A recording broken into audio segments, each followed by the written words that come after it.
പ്രേതമായി അഭിനയിച്ച് പ്രേതമായി തീർന്ന നടി. ഭീകരമായൊരു ഹൊറർ ത്രില്ലർ മൂവിയാണ് തലയാട്ടി ബൊമ്മൈ.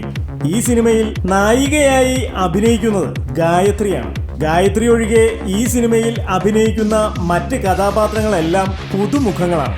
ഈ സിനിമയുടെ രചനയും സംവിധാനവും നിർവഹിക്കുന്നത് ഭഗവതി ബാലനാണ്. നഷ്ടപ്പെട്ട കാമുകനെ കണ്ടുപിടിക്കുന്നതിനായി ചില യുവാക്കളുമൊത്ത് പ്രേതത്തിന്റെ വേഷം ധരിച്ച് കാമുകിയായ ഗായത്രി അന്വേഷിക്കുകയാണ്.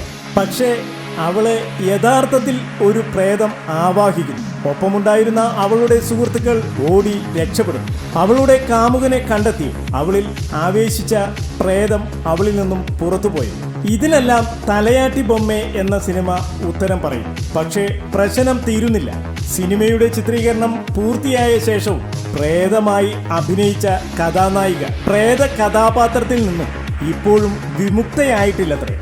രാത്രിയിൽ ഞെട്ടി എഴുന്നേൽക്കുകയും പിറുപിറുക്കുകയും ഒക്കെ ചെയ്യുന്നുവെന്നാണ് കേൾക്കുന്നത്. ഗായത്രിയെ പ്രേതത്തിൽ നിന്നും മോചിപ്പിക്കാൻ മന്ത്രവാദം വരെ നടത്തുന്നുണ്ടെന്നാണ് കേൾക്കുന്നത്.